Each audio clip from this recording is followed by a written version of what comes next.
lagu itu saya menceritakan ada seorang teman yang mengajak saya ke sana. Saya makan banyak, kemudian dia bayarkan, tapi di kemudian hari dia cerita kalau saya makan banyak. Jadi saya mengatakan, ya sorry, kalau orang Jawa bilang pancen gatel. Jadi pancen gatel ya nggak usah begitu kok. Pancen gatel. Pancen gatel. Oh, kiranya paci gatel. Kita bicara tentang Papua dengan Jawa. Kita ulik masalah hitam kulit keriting rambut. Cara Noe untuk beradaptasi dengan masyarakat di sana seperti apa? Selama saya di Jawa, saya belum pernah menemukan orang yang rasis sebenarnya. Sebenarnya, kalau kita bicara untuk di Jawa, Ya, namun apa yang terjadi? dan yang kita lihat, menurut saya yang orang-orang yang punya konotasi buruk tentang orang Papua adalah mereka-mereka yang intelektual yang berpemikiran terbatas menurut saya. Oke. Kalau masyarakat sendiri tidak terlalu.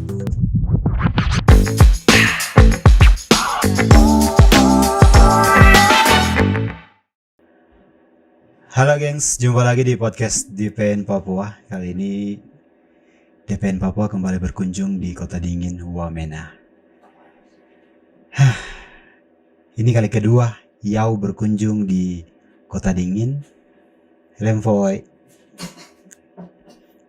Kali ini Yau akan podcast dengan Noe. Noe itu kalau untuk dari sini bilangnya abang. Selamat abang. Welcome to Cloud City, bro. Ih, hebat ya. Selamat datang di kota dingin. Saya pakai jaket tapi di bawah saya pakai celana pendek. Jadi buat kalian yang belum tahu, ini siapa? Ini rapper dari Papua Pegunungan yang dikenal dengan Bajingan 31. Yes. Kenapa pakai nama Bajingan? Emangnya kenapa, brother?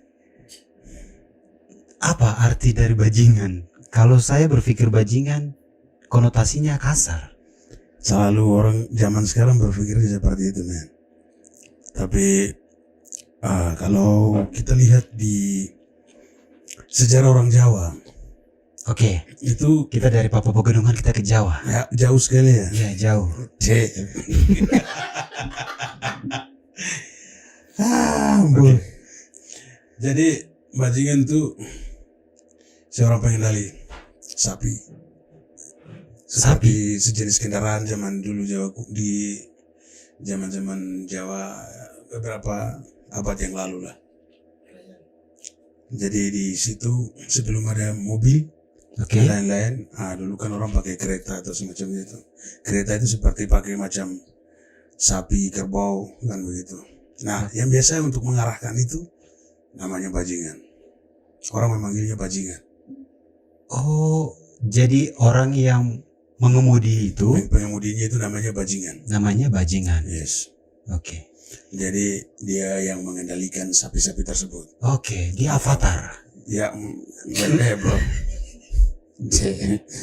Dan apa ya? Saya di situ tambahkan di dalam BAD, jadi Bajingan. Oke. Bajingan 31 atau 31 itu bacaannya seperti itu, tapi tulisannya Bajingan XXX1. Jadi XX1 itu saya pakai angka Romawi. Jadi orang angka Romawi. Kalau 31 sendiri itu kenapa? 31 saya pakai 31 karena saya suka itu. Karena dia tanggal paling terakhir. Dari setiap tanggal di dalam satu tahun itu tanggal paling terakhir 31. Jadi kesimpulannya adalah kenapa saya kasih Bajingan 31? Itu amarah. Jadi Bajingan kan pengendali. Nah, saya kasih karena amarah, dan 31 itu tanggal paling terakhir. Tanggal paling terakhir. Kesimpulannya amarah seorang pengendali yang paling terakhir. Jadi Bajingan bukan berarti yang kotor-kotor seperti bajing loncat. No man. Oke. Kenapa tidak ambil yang istimewa seperti Bajingan Kabisat? Itu kan spesial itu. Bajingan sutra gitu ya.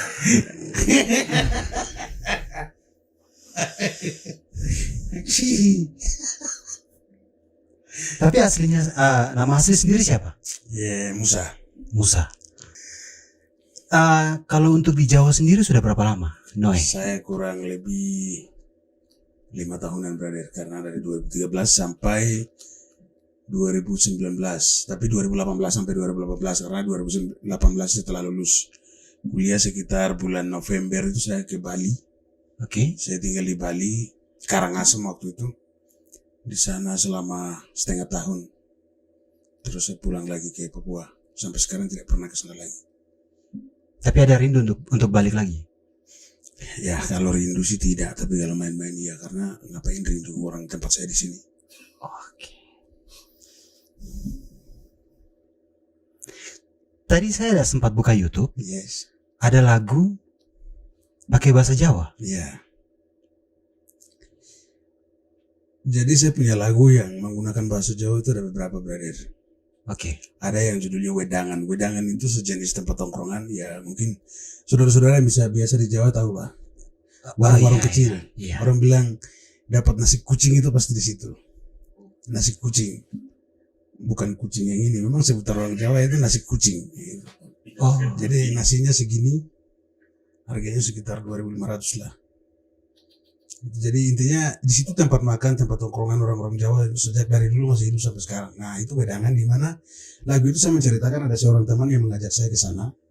Saya makan banyak, kemudian dia bayarkan, tapi di kemudian hari dia cerita kalau saya makan banyak.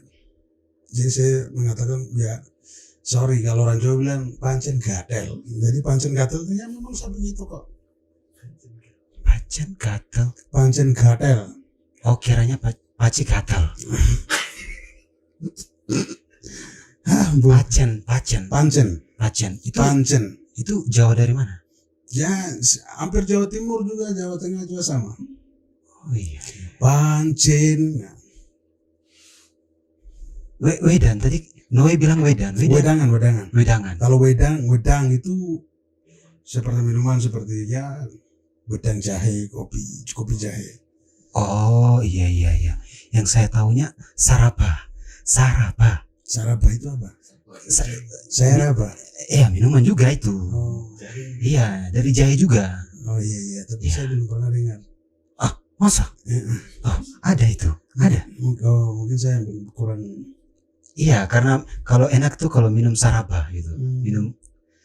Jadi kan minumannya hangat gitu kan. Jadi sarapa gitu. Gancol.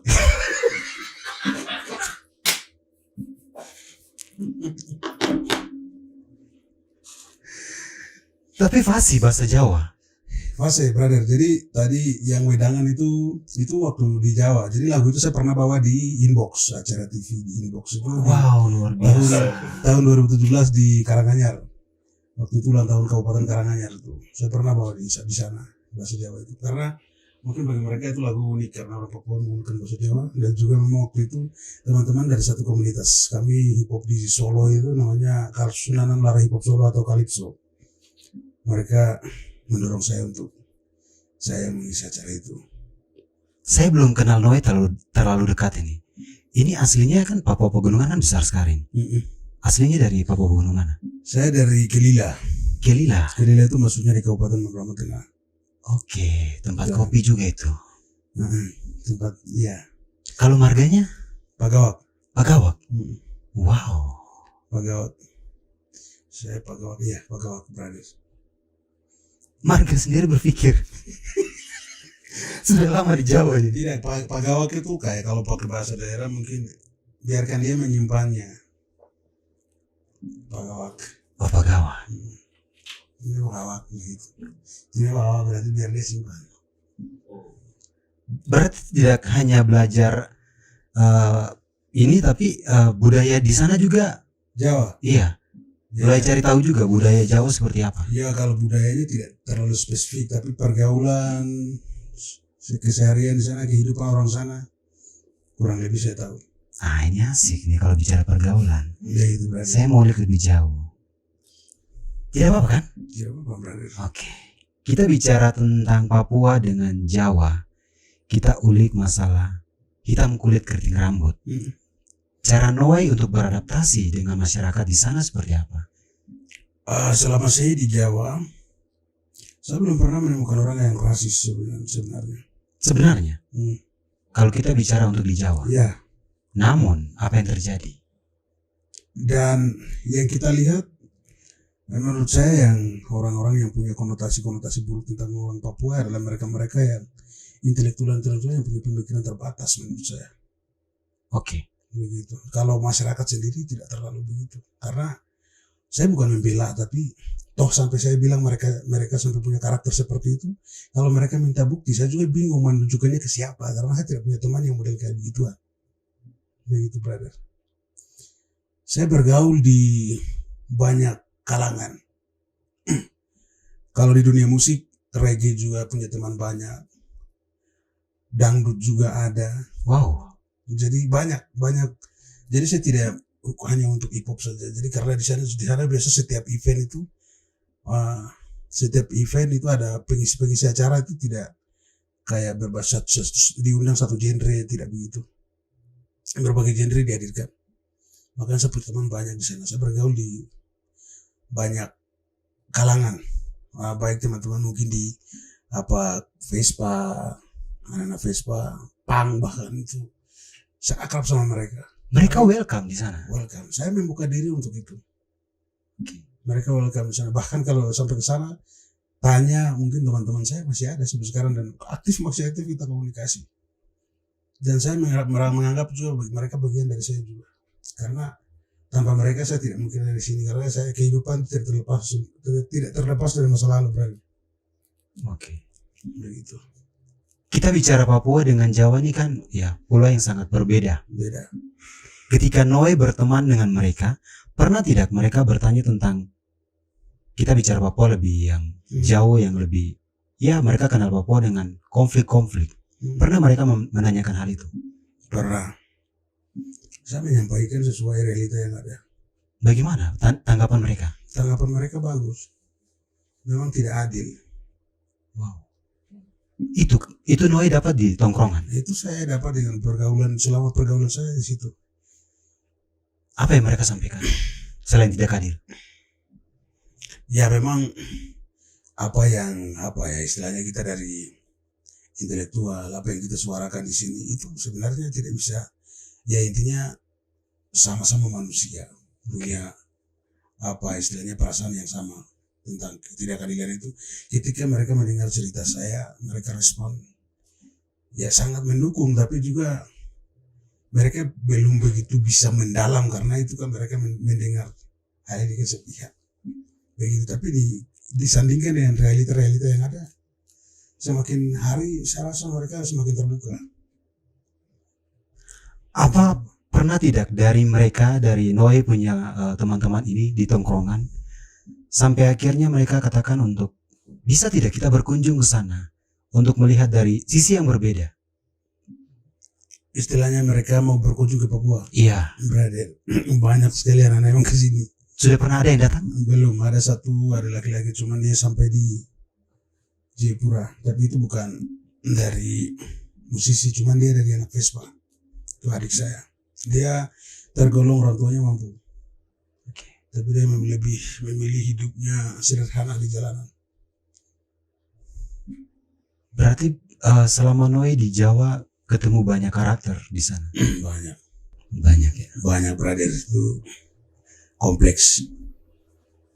Begitu. Jadi banyak anak-anak yang saya ketemu yang tidak pernah saya ketemu di sini. Ada yang aneh-aneh itu. Aneh-aneh dalam arti ya mungkin karena saya baru saja di sana. Kemudian semakin lama dia biasa. Aneh-aneh dalam arti begini. Ada anak-anak yang orang tuanya mampu, punya rumah yang besar dan lain-lain, tapi mereka tidak nyaman di situ. Akhirnya mereka lebih turun ke jalanan. Mereka lebih hal yang menyukai sesuatu yang real gitu. Oke. Anak-anak Jayapura bilang apa, kita lebih suka freedom. Ya. Satu langkah, dua langkah, duduk sama. Ya, seperti itu. Tapi kembali lagi, sebelum saya masuk ulik tentang dunia rapper. apakah ini pada saat Noe berkumpul sama teman-teman di sana dengan teman-teman tongkrongan, Noe ini salah satu orang Papua atau satu-satunya orang Papua yang mau berbaur dengan saudara-saudara kita di sana? Kalau satu-satunya sih tidak, brother. Karena banyak saudara-saudara kita yang kita anak Papua yang berbaur sama teman-teman Papua. Dan juga selama saya di sana kan saya tidak sendiri tuh. Jadi saya memang tinggal di kontrakan.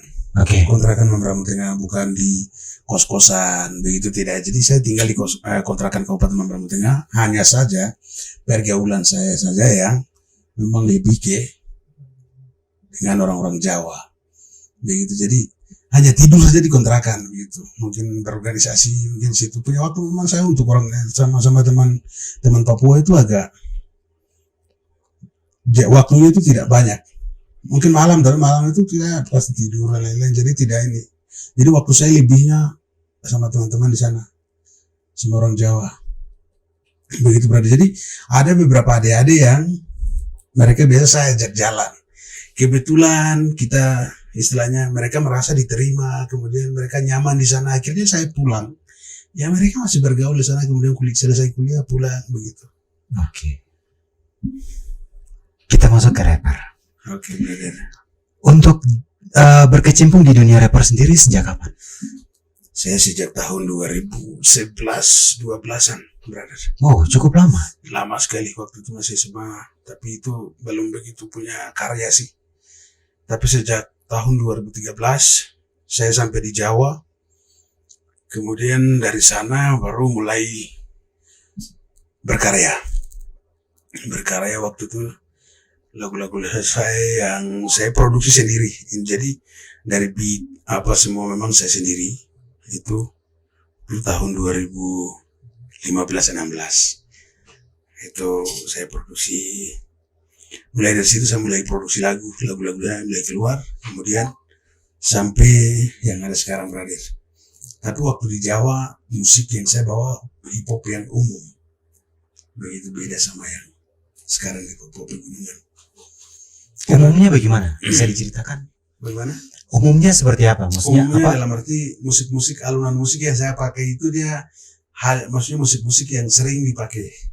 Hip hop, contoh seperti macam ya Citrus dan lain-lain, yang itu memang yang sudah ada gitu. Kalau di Papua sampai di sini, kalau di Papua Pegunungan sekarang saya lebih mengkolaborasikan hip hop itu dengan etnik orang Papua Pegunungan sendiri. Jadi bagaimana dari Papua ke Jawa, dari Jawa ke Papua kembali lagi membawa etnik lagi. Kembali ke etnik lagi. Nah, untuk musiknya sendiri bagaimana? Apakah ada teman atau seperti apa untuk pembuatan musik? Saya pembuatan musik memang karena syukur saya karena di Jawa waktu itu saya kesana. Kita kalau bicara internet mungkin bagusan di sana ya. Jadi saya belajar orang bikin musik ini memang saya belajar di YouTube. Ya, jadi tutorial dan lain-lain. Kemudian juga ada waktu itu di komunitas hip hop itu ada beatmakernya di sana. Beatmakernya di sana itu Paman Gewek namanya. Paman Gewek. Telinga saya agak sedikit salah. Minta maaf kalau beliau nonton ya. Karena kita podcast malam. Kebetulan di momennya dingin. Ya, oke. Jadi saya sensitif. Paman Gewek. Jadi sering saya belajar dia juga. Kemudian dia sempat ajarkan saya untuk cara ini. Dia susah kembangkan sendiri. Akhirnya, ya itulah mulai dari situ saya mulai bikin beat dan mulai keluarkan karya dari situ sampai yang ada sekarang. Jadi saya memang tidak pernah bergantung sama orang lain kalau soal musik. Instrumental. Jadi selama ini sendiri. Dari ribuan lagu yang saya keluarkan, saya buat musik sendiri, berarti stres. Berarti sudah menguasai semua aplikasi untuk keluarkan karya sendiri. Brother, paling saya FL Studio. Waktu itu FL Studio 9, terus naik jadi 11. Waktu itu masih 11 saya pakai sampai 2 mina. Tapi kemudian sampai di sini saya rubah 12, kemudian sekarang pakai yang 20. Begitu, brother. Terakhir tahun berapa untuk keluarkan album? Terakhir tahun ini. Tahun ini? Beberapa bulan yang lalu. Itu karya saya yang judulnya Jalan. Jalan? Albumnya Jalan. Jalan itu Jawa Lani. Lani dalam arti suku Lani. Iya, suku. Jawa. Karena dua bahasa yang saya pakai dalam situ. Wow. Begitu, bahasa Jawa dan bahasa Lani. Ada cerita apa? Kenapa bisa gabungkan itu dari Jawa sama Lani? Perjalanan selama di Pulau Jawa? Tidak, brother. Ya tentang kehidupan di sini. Hanya saja saya hanya menyukai bahasa-bahasa lokal. Karena itu menurut saya kalau kita menggunakan untuk memperkaya flow rap itu bagus. Jadi ketika saya pakai dengan maksud yang sama, tapi dengan bahasa yang berbeda. Begitu, saudara. Di album yang terakhir ini berapa lagu? 7 lagu. Itu ada yang bahasa Jawa itu, ada yang Pejabat Jingan satu itu, dia pun judulnya Pejabat Bajingan. Kenapa pejabat bajingan? Ya, mereka para koruptor. Wow. Ya, jadi tapi judulnya Pejabat Jingan. Itu saya menggunakan bahasa Jawa dan bahasa Lani dan bahasa Inggris untuk refrennya. Jadi refrennya itu, bagaimana kamu yang berikan kita uangnya atau kita mencuri gitu. Kita yang merampok dia sendiri. Jadi tawaran kekerasan atas tindakannya sendiri, begitu. Jadi dalam lirik itu saya bahas bahwa atas apa yang kau tanam itu yang kau akan tuai. Jadi kamu sibuk bekerja, kamu tidak tahu bahwa istrimu dilayani oleh orang lain. Kamu sibuk bekerja, kamu tidak tahu imbasnya anakmu jadi pelacur, laki-lakinya jadi pembawa masalah dalam rumah tanggamu, kan gitu. Itu yang saya bahas di situ. Ini yang Noe lihat ini pejabat di mana? Di Papua atau secara keseluruhan? Kalau bicara pejabat jingan berarti kan konteksnya Indonesia. Oke. Indonesia, tapi lebih spesifik kalau kita menggunakan bahasa, kalau kita dengar bahasanya ya Papua juga lebih, ya Papua juga. Gitu. Bagaimana dengan Noe punya sudut pandang sendiri untuk perkembangan saat ini tentang pemimpin-pemimpin kita di tanah Papua? Kita masuk ke Papua.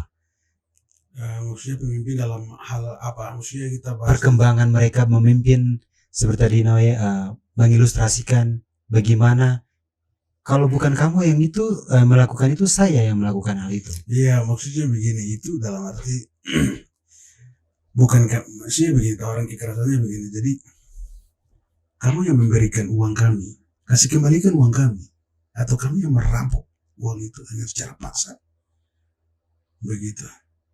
Maksud saya begini, atas nama rakyat banyak anggaran yang dianggarkan oleh negara. Negara sebenarnya tidak terlalu tidak seanjing itu gitu. Adil, dia menyediakan semua itu. Hanya manusianya yang bermasalah menurut saya begitu. Yes. Begitu, saudara. Jadi penggunanya ini yang saya kritisi ke orang itu, bahwa apa yang kau tanam itu akan kau tuai. Kesimpulannya itu.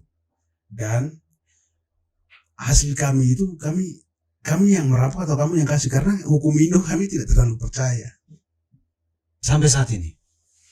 Ya, saudara bisa saksikan sendiri itu. Dia itu real. Begitu, brother. Itu yang pejabat jingan. Terus satu ada yang Habema. Habema itu full pakai bahasa Jawa tapi musiknya etnik dari sini. Ya, Habema kan nama tempat di sini. Tapi pakai bahasa Jawa. Pakai bahasa Jawa, musiknya musik sini. Itu saya bahas tentang daripada kita suntuk di kota bau sampah, mending kita main di ibadah di tempat-tempat alam liar, karena di sana menawarkan sesuatu yang indah. Contohnya di Habema. Noe dapat referensi untuk semua alur-alur dari pembuatan musik dan segala macam sampai larinya ke lirik-lirik ini, dapat referensi dari mana? referensinya sih tidak, maksudnya tidak ke siapa, ke orang begitu, tidak. Memang itu yang saya alami sendiri. Oke. Bagaimana melihat dan merasakan? Iya, jadi karena saya sering ke Abema. Itu satu. Jadi istilahnya di sana bebas, alam bebas. Jadi apa ya istilahnya, daripada istilahnya orang Jawa bilang sekarang, mungkin bukan orang Jawa ya, bahasa kerennya orang sekarang bilang healing. Healing bolo, orang Jawa bilang begitu. Nah, healing ke sana. Jadi kok mesti istilahnya di situ kita berkomunikasi antar teman bahwa kamu di mana, telepon orang yang jual minuman tuh kamu beli ke dia, kemudian katakan pada istrimu minta uang jajan untuk nanti kita sumbang-sumbang beli minuman, kemudian kita minum di sana. Begitu, jangan lupa ajak janda anak satu itu, kemudian nanti kita ke sana begitu. Ya, kurang lebih seperti itu. Dengan Noi berkritisi lewat musik rapper, saya ulik masalah seperti lagu tadi, lagu Pejabat. Apakah mereka bisa merasakan secara langsung atau mereka mengabaikan? Ya kan tergantung gaya berpikir orang itu sendiri. Kalau orang itu berkualitas, dia punya perasaan, harusnya dirasa. Gitu. Tapi kalau diabaikan saja? Ya itu urusan dia. Karya itu tidak akan berlaku sama satu pejabat. Pejabat itu akan terus berganti. Iya. Begitu. Jadi akan ada waktunya di mana lagu ini cocok untuk satu orang. Entah sudah atau nanti kemudian hari. We don't know, bro. Ini pola pikir seperti Iwan Fals. Terima kasih, menurut saya terlalu tinggi kawannya. Kalau secara rapper ada Sen Panzer ya.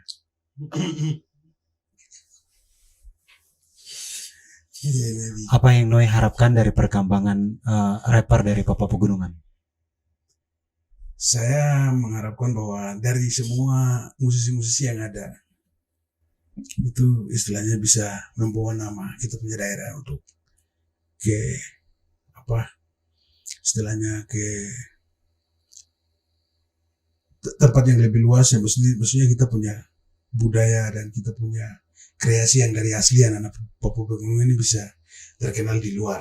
Itu satu harapan saya. Terus yang kedua, ya harapan saya juga kami tidak bisa berjalan sendiri. Yes. Jadi kita harus saling mendukung, kemudian juga dari berbagai sisi. Lebih khususnya mungkin ya dorongan dari pemerintah dan lain-lain. Kembali lagi ke pemerintah. Laptop. Berarti masih banyak harapan yang memang harus dilihat untuk seniman, khusus rapper dari Papua Pegunungan. Iya. Jadi ya ada beberapa musisi yang sudah muncul, kemudian mereka berkarya masih aktif sampai saat ini. Dan ada beberapa maksudnya dari beberapa hari-hari yang sudah mulai naik lagi.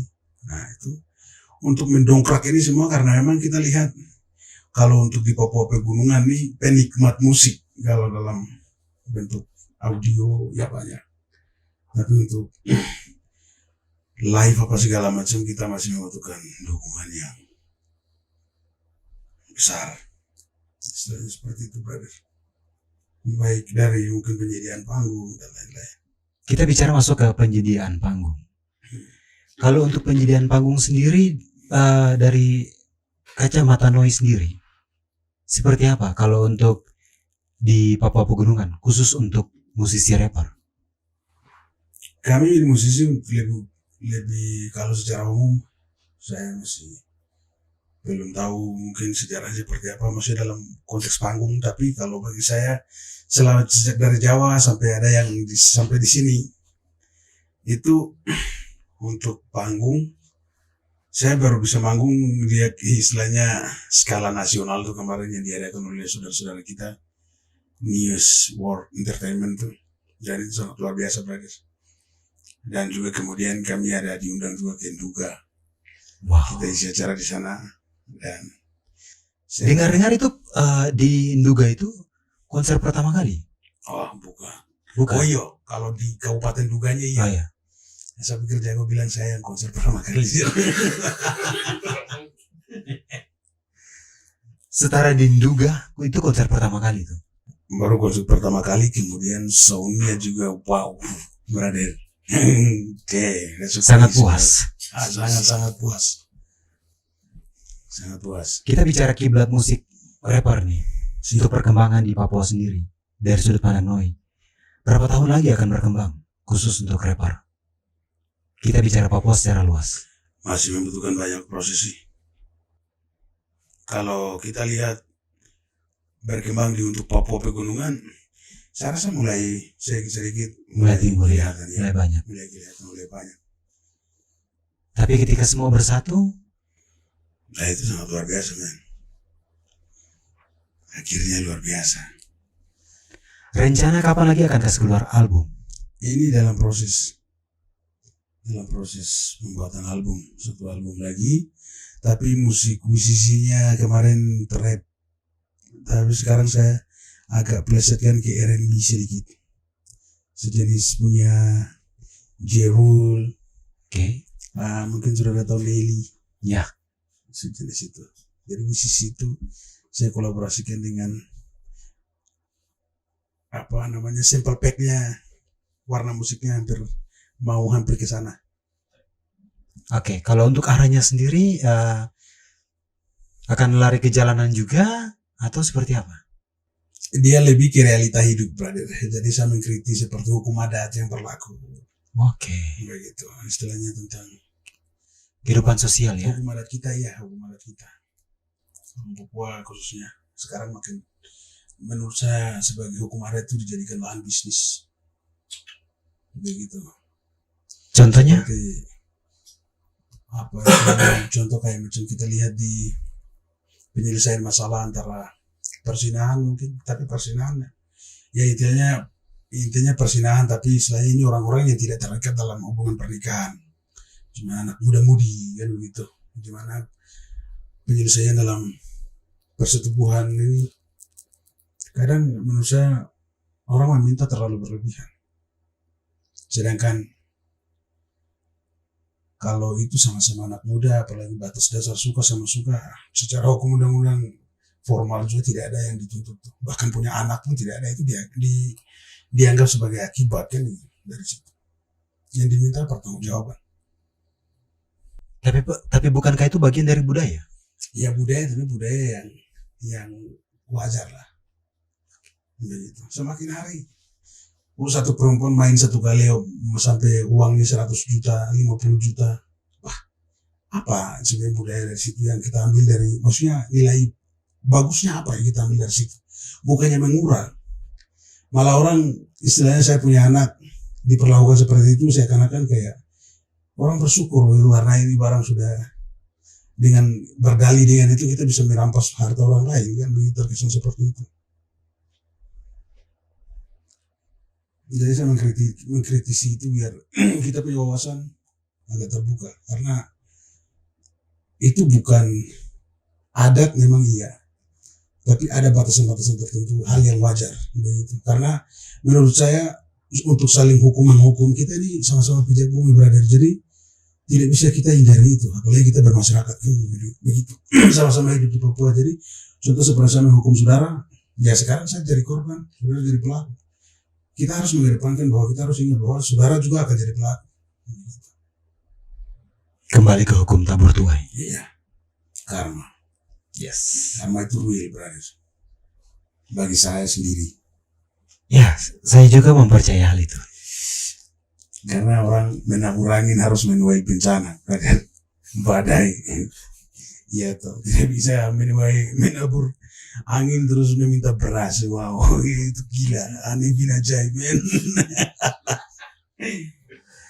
Oke, Noi, mungkin kita akan ketemu lagi di podcast berikutnya. Terima kasih lagi. Saudara, terima kasih. Saya sudah datang ke Wamena dan merasakan bagaimana. Terima kasih lagi sudah mau menerima kami di sini, di rumah ini. Karena rumah kami sebenarnya ada di Jayapura. Yes. Terima kasih. Terima kasih, saudara. Saya Yau dari Papua Pegunungan. Kita akan ketemu lagi di Kenambai Umbai. Hello boy.